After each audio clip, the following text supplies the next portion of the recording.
Hi, good morning. I'm Mrs. Edwards, the Track 3 counselor. I hope everybody's year has started off well and we're getting in the groove of school and our schedules and getting up. Today I want to talk about an important topic that it's always a discussion, amongst students, amongst teachers. How do we become successful students academically? What does it take?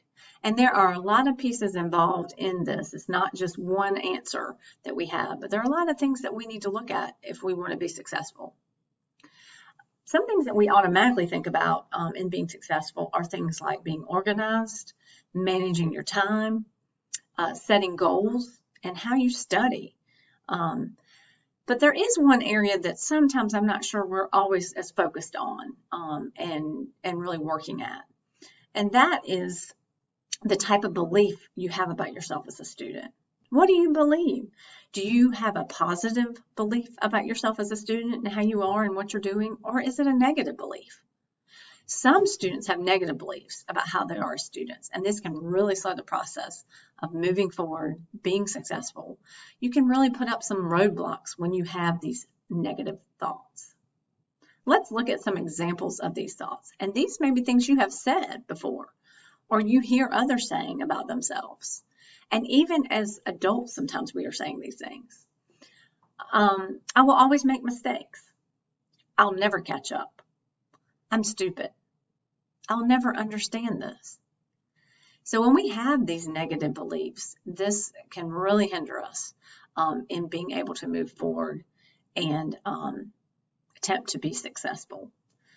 Let's look at this video. This is an example, a little experiment that they did on this video about positive versus negative thinking and how this can impact others. A moment ago, we made this volunteer believe she sunk a pair of blindfolded free throws, when earlier, with no blindfold, she missed 10 in a row. How will she do her second time at the line now that she thinks she nailed those blindfolded buckets? Oh, close! So close. So close. That's number one. All right. Keep it going. Keep it going. Oh! She's definitely getting closer, but no baskets yet. You got this. You got this. You got this.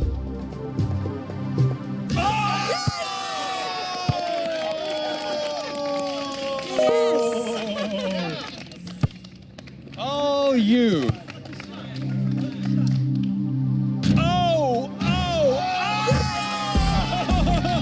Wow. By making her think she sank those blindfolded shots, and by cheering and giving her positive reinforcement, it's almost like we hacked her self-confidence and got her to believe more in her natural abilities. In fact, out of 10 shots this time around, she ended up making 4. Quite an improvement. But what if one of our volunteers was already good at basketball? Whoa, this guy's got game. He made a whopping 9 shots from the line. Think there's anything we could do to make him worse? Okay. So let's have you take 1 shot. All right? You think you can do it, guys? All right, Josh, let's give it a shot. 3, 2, 1. Not quite, but it's all right. Let him try a second time. It's a tough one. All right. Wow. Let's give it a shot, Josh. Hey. All right. All right. Well, look, the man is blind. Okay. Let's go ahead and take off the blindfold. So listen, it wasn't as easy as we thought, but let's have you do your 10 throws again without the blindfold. Okay. Just do your thing. 9 out of 10, maybe 10 out of 10. Okay.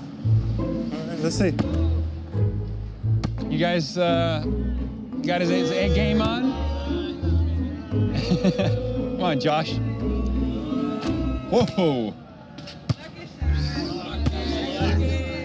All right, Josh. You got this, man. You got this.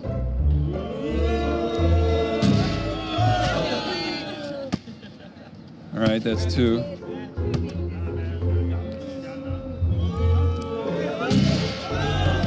Remember, this guy made 9 free throws earlier, but now it looks like the crowd's negative reinforcement is throwing him off his game.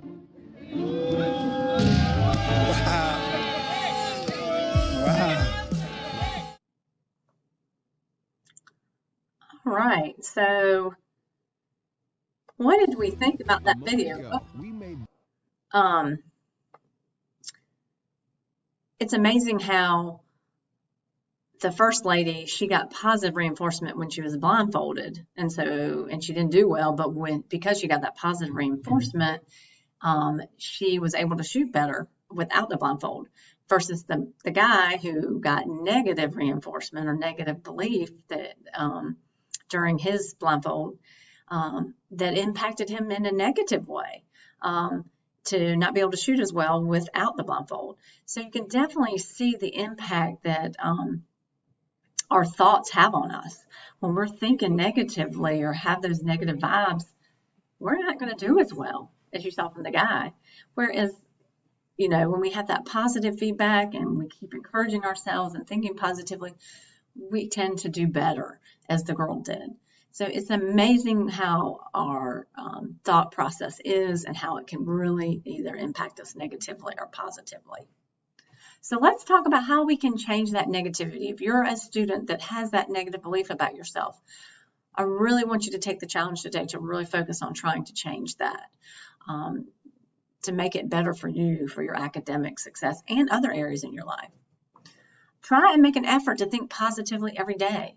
Maybe, it's not in all areas that you think positively, but taking a little bit of step at a time and trying to make an effort just in one area to think more positive about you and yourself. Find quotes, positive quotes you can read. That's always an inspiration, and I actually have one out at the end of this lesson. Do things that you like. Of course, you want to be around things that make you happy, make you positive. So do things, hobbies that you like to do.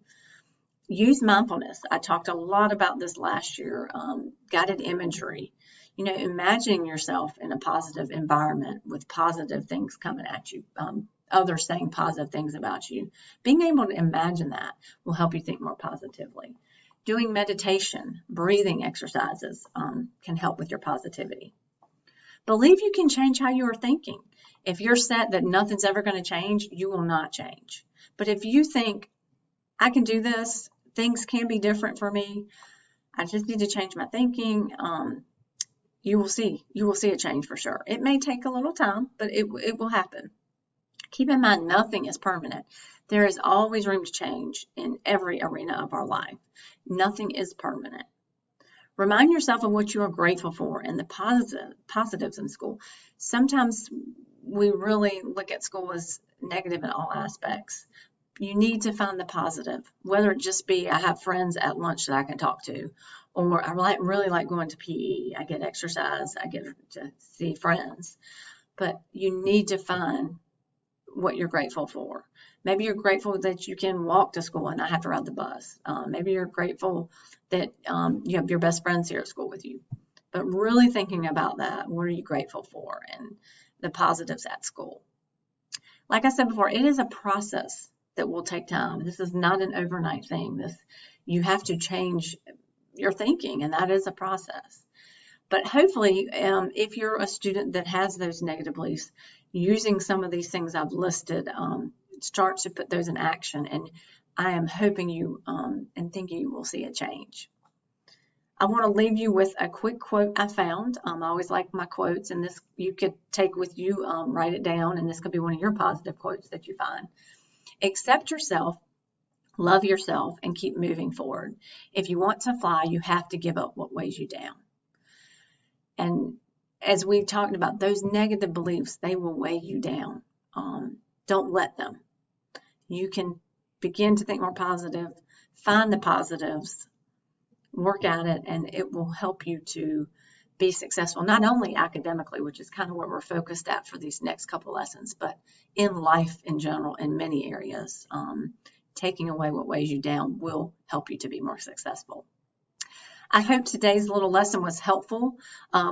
In the coming months, we will have some more academic lessons I'll be doing, and we will be focusing on some of the other areas to help you be successful. But I felt like it was important right now to really focus on that thinking we have, and if it is a negative belief about ourselves, that we begin to work on changing it. I hope you guys have a wonderful day, and see you soon.